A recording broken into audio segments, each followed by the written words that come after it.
Welcome to the Sound Healing Global Summit, a free online event featuring leading-edge sound healing practitioners revealing the curative and evolutionary powers of sound healing therapies to create vibrant health for you and your clients. Share this event with your friends and family, and come join us on Facebook at The Shift Network. And now your host, Alec W. Sims. Hello, everyone. Welcome to a new session of the Shift Network Sound Healing Summit.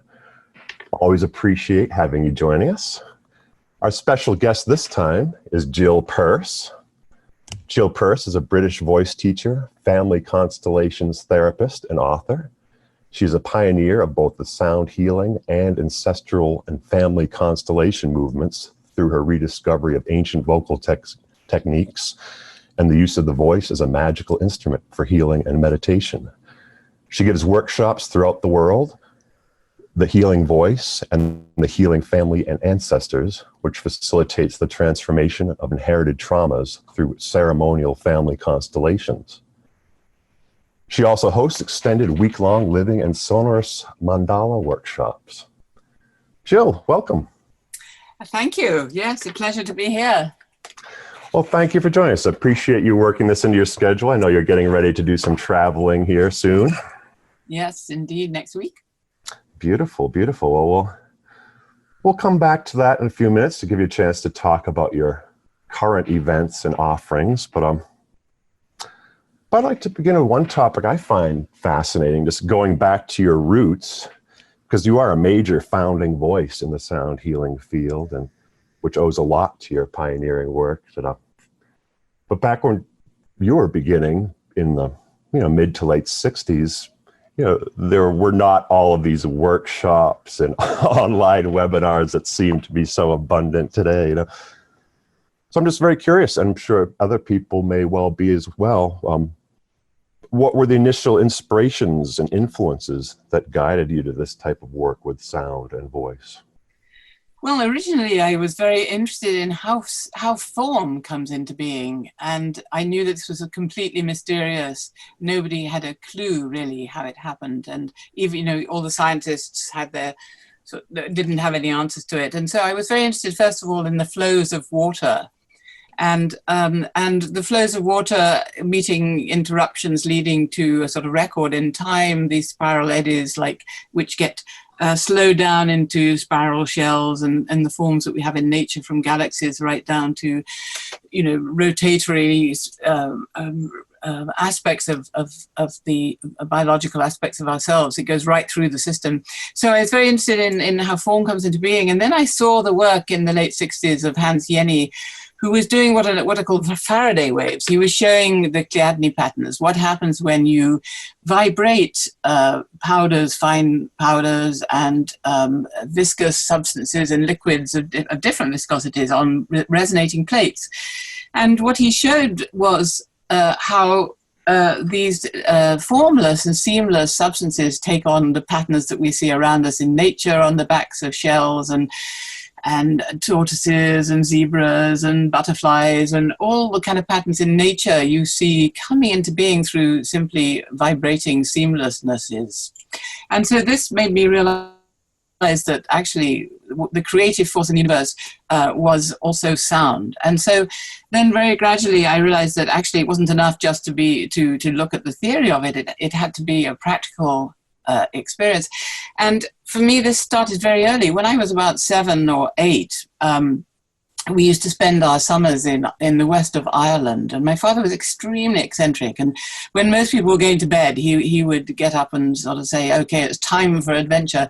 And on this particular occasion, he decided that we were going to visit an island off the west coast of Ireland. And it was the middle of the night, as usual. And so the only other people in the boat, a small boat, apart from my brother and I, my mother and father, were these 3 old women dressed in black, standing at the back of the boat going home. And as we left the shore, a violent storm blew up, and we were completely terrified. We were absolutely sure we were going to drown. And then, all of a sudden, these 3 women, started a kind of wailing chant, which just sort of ripped through our being, and hair standing on end. And then in that moment, my terror turned to ecstasy. And fear became blissfulness. And then the wind subsided, the storm abated, and we arrived. And so this was my first experience of the transformational powers of sound on not just the human emotions, but on the elements themselves. So this was deeply rooted by the time I came to realize that, that sound was the key much, much later. And then I realized that the more sophisticated we became as a society, the less we came together with groups of people and sang and chanted. Because in those days, if you wanted to join a choir, you had to have an audition, you had to read music, and that immediately eliminated most people because the professionals had hijacked sacred music. And so that meant that most people were voiceless and were desperately trying to, some kind of atavistic memory that sound was supposed to come from inside was reflected in the fact that people would get professional voices, put them in machines and cram them with earphones back inside the body, going deaf in the process, thinking that that was the answer. So I realized that this silence that had overtaken the world was a kind of disenchantment, and that the only way was to find some means of reintroducing people to their voices at whatever level, whether they've been told to stand at the back and mouth it, right up to the greatest divas of all time, and to do something which was equally unknown to either of them, and to do something which was non-cultural. So in music, scales are culturally adopted. So each culture has its own way of dividing the octave. You get the Balinese scale, you get the pentatonic scale, and in the West, you get now the tempered scale. And so you get all these different kinds of scales, which are all cultural.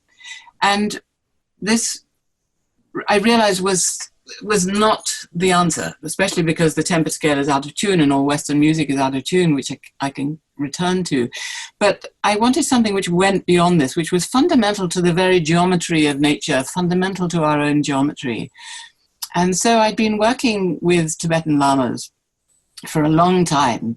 I'd been studying in the Tibetan Buddhist tradition, and then in 71 to 74, I was living and working with one of the greatest art music composers, the German composer Karl-Heinz Stockhausen. And so through both of these sources came this introduction to harmonics. And so when I was, first of all, I asked my Tibetan teacher about this, and he said, oh, yes, they do it by waterfalls, meaning the Tibetans, they learn it by waterfalls. And then later on, when I was studying with the chant master of the Gyuta monks in the Himalayas, at a certain point, he said, oh, yes, now you need to go to the waterfall. And so I learned it with this archaic Tibetan tradition. And at the same time, when I was working with Stockhausen, he had written a few years before, in 1968, a piece called Stimmung for 6 singers, sitting in a circle, singing on a B flat, and doing very, very simple form of vocal harmonics. So I had these 2 inductions into a way of chanting based on harmonics rather than scales. And harmonics is something which is the structure of sound itself, which goes way beyond any cultural adaptations. And so I realized that this was the way to go. This was something which nobody at that time had heard of. Nobody knew anything about it. Whether you were a singer or a non-singer, whether you're a musician or a non-musician, nobody knew about the harmonics in those days, or almost nobody. And so this is how I started. That's beautiful, and there's a lot to work with there. And I intended to return to the harmonics topic later, but since we just went there. But for people who may not be familiar at all, what do you mean by harmonics, and what are vocal harmonics specifically? Yes, a very good question. Well, it's not very well known, this, but sound is like light. So we know that white light, when put through a prism of raindrops, the sunlight when it rains, or a prism dangling in your window, the sunlight goes through this prism and suddenly you see the colors of the rainbow. And sound is almost the same. So sound, any sound that you can think of, is actually not just the single note that you think it is, but it contains, like light, like white light, it contains an infinite number of other actually they're called colors, and other sounds, composite sounds, which are called harmonics. And when you put them not through a prism as with light, but when you put it through a filter as with sound, then you're able to filter the sound in such a way that you repress the note you're singing, which is called the fundamental, and you amplify the harmonics. So what you hear is a single note or drone, or that's suppressed so you don't hear so much of that. And then floating above it, you hear these very, very magical bell-like sounds, which are very clear because they have no harmonics, floating at the top. And this is a way of becoming in tune in a way that we can't with Western music, because in the 17th century, with the popularity of keyboards, everybody began to get keyboards in their homes. The tuning of these instruments created a huge problem, because traditionally people had tuned their instruments through going from one note to the fifth note above it. And from that note, 5 notes above that, 5 notes above that, 5 notes above that, until you get to what should be the octave above. But the problem is you don't. You overlap it by a quarter of a semitone, known as the Pythagorean comma, which is the problem with the tuning of instruments which have a fixed tuning system. So there are all kinds of ways proposed how to overcome this problem. And ultimately what was adopted in the 17th century was this quarter of a semitone, this little interval, this rogue interval, which was the overlap, was put back inside the octave, stretching the notes between the intervals between the notes, or in some cases, and squashing them in others, making all the notes out of tune. So when a piano tuner comes to your house to tune your piano, you don't realize it, but you're paying them good money to tune your piano out of tune. So all Western music is out of tune. And so this is, I see a kind of real pathology of the state of the world. So one of the extreme advantages of learning the overtone chanting and doing it together with others is that you are becoming in tune, because you're making one sound, and the other sounds that you're amplifying or making louder, the harmonics, are your own sonorous geometry made audible. Your own geometry made audible, the geometry of others made audible, and the geometry of nature made audible. So you are actually resonating and entraining, because that's what resonant systems do, with each other. And that means that you're able to entrain yourselves in tune with nature, with your environment, with the ecology. You're able to entrain yourself internally coherently, so that you're internally coherent. And you're able to entrain yourselves with others in a way that you're mutually coherent. And this means that you are ultimately sound in mind and body. You are finally in tune. That's beautiful. And there's several very profound points there and topics to consider. The first one that stuck with me and that I often think about is that phenomenon of harmonics is so crucially important for people to be aware of and to study, because now in a lot of what's popular in the sound field now, there's that sort of an obsession with frequencies, like what is the frequency of X, Y, or Z? And they're just talking about that baseline fundamental sine wave frequency. And that, that can be very beneficial and good to know, but if one is disregarding this vast universe of harmonics that blossom out and from the fundamental frequencies, that's missing some things. Would you agree with that? Absolutely, because I mean the notes are relatively arbitrary, and the tuning system has changed over the years. It's got higher and higher, and then, von Karajan made it even higher because the Berlin Philharmonic sounded better and brighter when it was even higher than 440. And it was, it's changed, and it's kind of all relative. And I think pitches are much, much less important than relationships, and the actual the thing about the harmonics is that they're called harmonics because they're always in a harmonic relationship to the note you start on.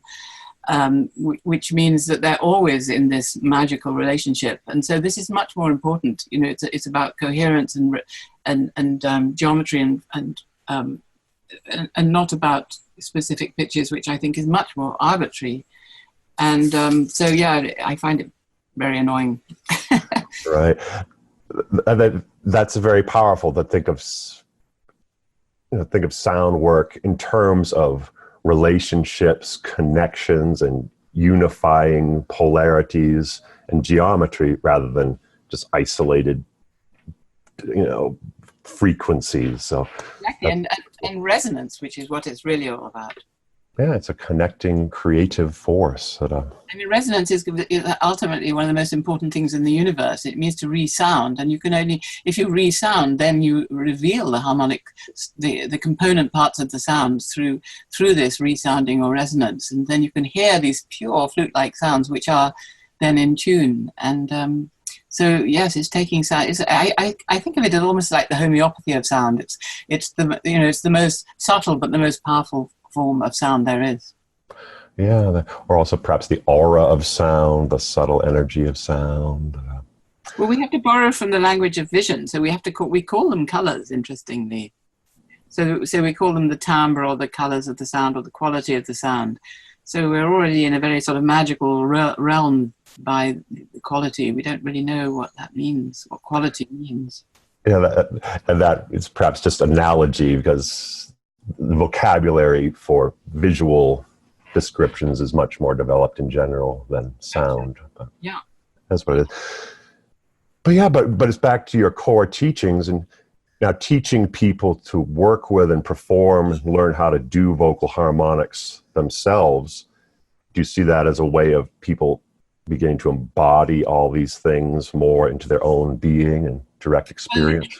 Literally embody, incorporate, to bring into the body. I think, the problem that we are recovering from, hopefully, is this, not doing it. We've had this notion that people in white coats know what's going on and control the world. As living beings, we need to remain living, and so that's the bottom line. And so how we remain living, traditionally, we remain living by praising God and then asking for help. You pray, good manners, you praise God first, and then you ask for the harvest to flourish. And then on a more sophisticated level, participation. But so we began measuring and counting and thinking we could predict tomorrow based on what happened yesterday, and trying to control the world through control, which we can't do, as it's now become evident. We've never been attempting to so completely control everything and being so completely out of control.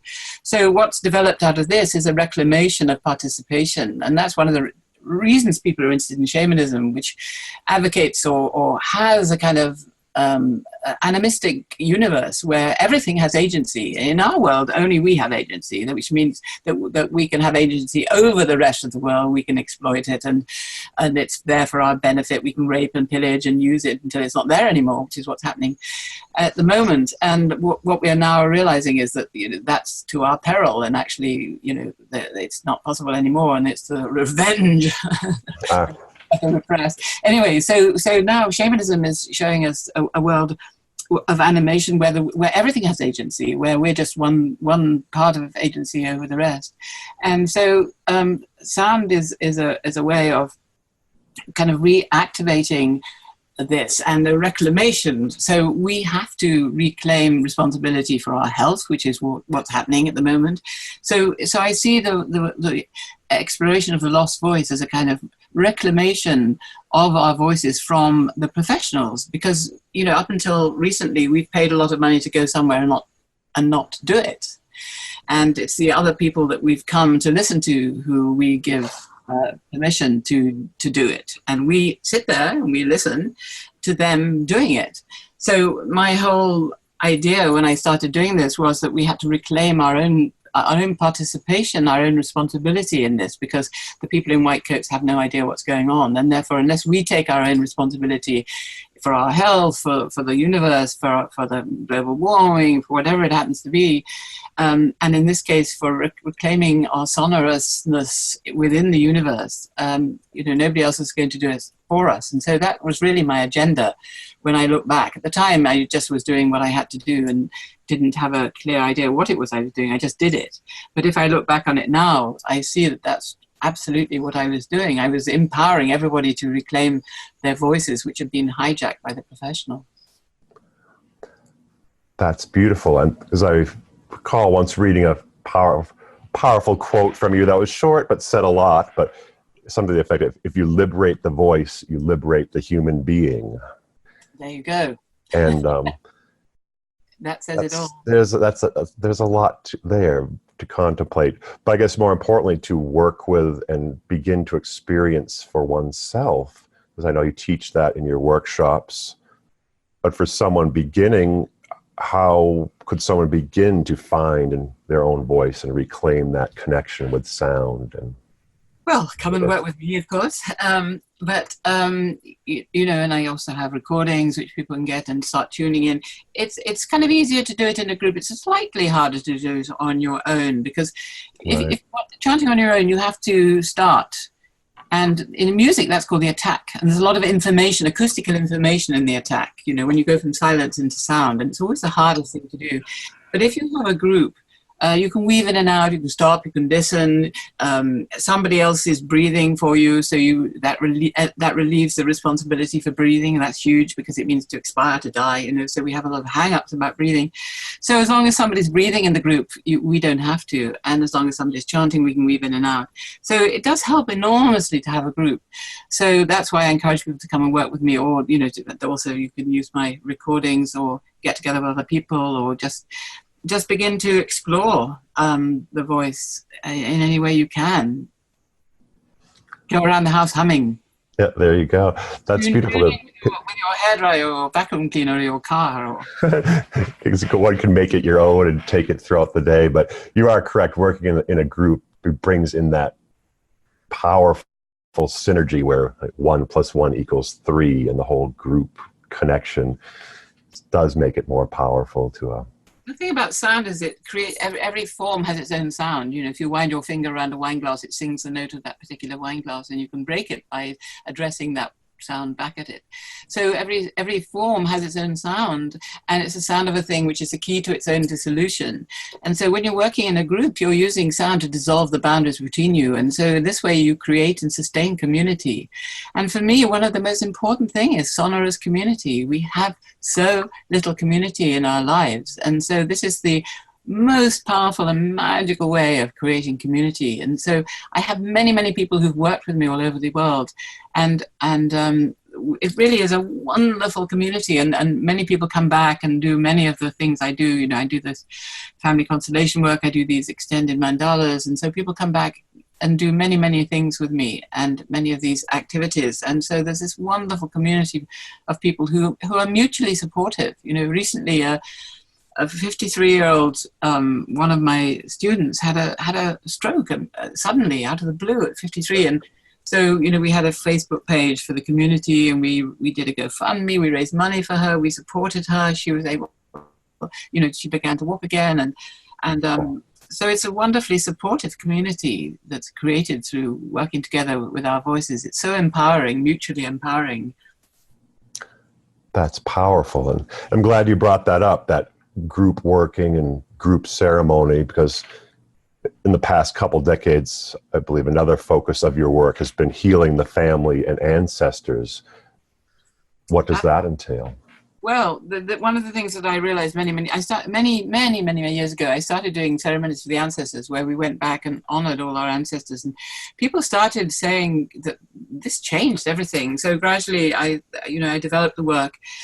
And now it's, you know, it's at least half, if not more, of my work. And it has to do with whenever somebody in a previous generation of our family has had any kind of interruption. So, for example, interruption of what might be considered a sort of notional consideration of a flowering of a life, you know, from childhood to maturity down and finally to death, old age and death. And an interruption means early deaths, suicide, murders, emigrations, abortions, adoptions, mental illness, injustices, accidents. Any of these kind of things interrupts this notional normal flowering of a life. And what it does is it creates a stable pattern of trauma. And this stable pattern of trauma goes down through the generations. It's transgenerational. And there's usually somebody in every generation who feels excluded from the field, from the family in some way. And without knowing anything about the person to whom something happened, without knowing anything that this person even existed, and yet they are somehow representing or following that earlier person in some way. And so their lives are in some way afflicted by this. It doesn't have to be a huge, affliction. It can be a small affliction. It can be anything. But it affects people all down the generation. It goes on down the generations, affecting everybody until somebody does something about it. And this is now corroborated in science. When I was in the early 70s, I did a research fellowship in King's College Biophysics department with Maurice Wilkins, who got the Nobel Prize for DNA with Watson and Crick. At that stage, everything was in the DNA. That's what it was. But Darwin and Lysenko and Lamarck all believed in the inheritance of acquired characters or characteristics, and that this is now the hot subject in science. It's called epigenetics. And we found that there's inheritance of trauma. People in Finland who were exiled during the war, the descendants of these people now have mental illness. People descended from the Holocaust victims have mental illness, have chemical changes, the Irish famine, and so on, these racial disturbances. And so we know now that these things go down through the generations, and in the inheritance of fear in mice, for example, nematode worms. There's a lot of work going on about this. And so and I've known this, obviously doing this work, which I've been doing for over 20 years, it's so clear. So the work is extraordinary. So I do it ceremonially because I think it's very important to embed our work in a much higher reality than our own. And so I do it ceremonially. We have chant between each person. We have chant and sort of trance dance, and we do various things. And then I work with each person individually within the group, which means they choose from the group other people to represent their family members. And then when they choose them, those people feel like that person. It's completely uncanny. And you see the family through time and through space. So you see the family through the eyes of multiple members of the family and through time. And normally, all we know about our family is whether we were loved enough, or whether we loved more or less than our siblings, or whether we were good enough or not good enough. And that's really the window that we have into our family experience.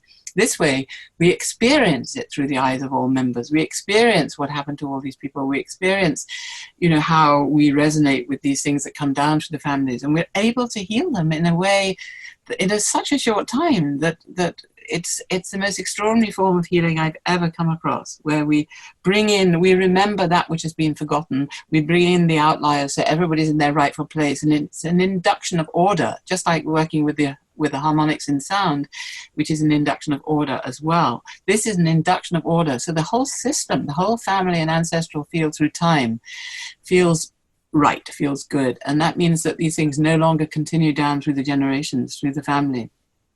And we feel good. We feel this release of this enormous burden that we've been carrying, which we hardly even realized what it was. So this work is utterly magical and extremely fast working and very, very powerful. That's fascinating and brilliant. How, on these workshop experiences, how long are they usually? Well, I do two kinds. I do, I work for a weekend, usually with a Friday as well, where we honor the ancestors, because the ancestors have a job to do, which is to keep the living alive, but they have no agency unless the living acknowledge them. And then as soon as the living acknowledge them, they can become active and do their job and take part. So on the Friday of a weekend, we do ceremonies to honor the ancestors. And then on the Saturday and Sunday, we do family constellations. And I work with everybody and for about 40 minutes to an hour. And so I can only work with 21 people, and we work pretty late, long hours. And then I also do week-long. So in the Somerset countryside in England, I do a week of this over midsummer, which we also, with solstice, we celebrate.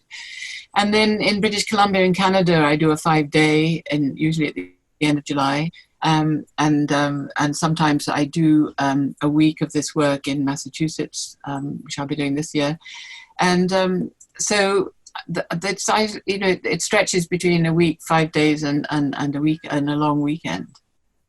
And it's completely transformative, because most of the problems in our families are deeply embedded in the unconscious. And so talking therapists can't begin to access what's going on, because, when you talk, you're just sort of hovering above the surface within the rational mind. And so this work allows you to drill down deep into the unconscious, not only the unconscious of your own life, but the unconscious of your whole family field and your ancestors, in such a way that you're able to heal it. And the effect is extraordinary. That's beautiful. So for anyone who feels intrigued by this and would like to find out more about how they could participate in one of your workshops or learn from you directly, where would be the best place to go to find out more information about your offerings and schedule? I have a very full website. It's healingvoice.com, healingvoice.com. And I have lots of little videos, longer videos. I have lots of articles. And then of course I have my schedule. So that would be the first place to go, healingvoice.com. And there you can find out where I'm going to be. And I do 2 week-long extended Mandala Ceremonies, which I'm doing. I'm doing one in London in October, and I do one in the Somerset countryside near Glastonbury over April, May, over Beltane, over May Day.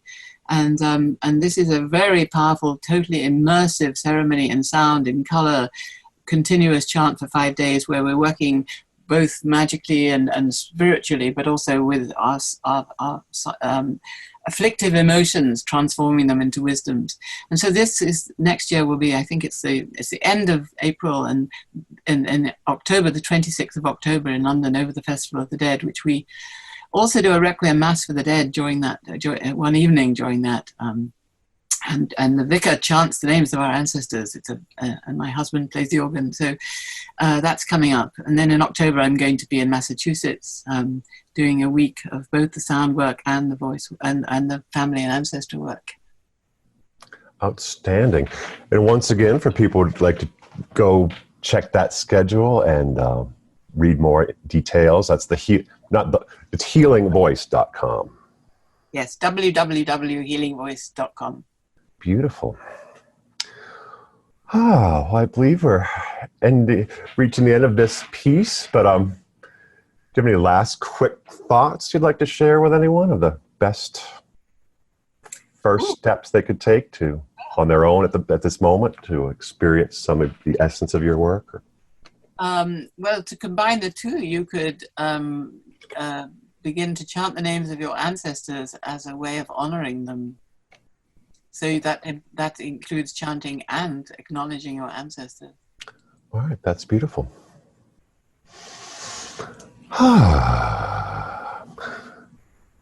Well, many thanks once again. Thank you for joining us today, Jill. It's been an honor. You're very welcome, Alec. Appreciate having you with us, and also, most importantly, appreciate everyone out there listening. Thanks for joining us for this session of the Shift Network Sound Healing Summit, and we appreciate you, and we'll see you again next time.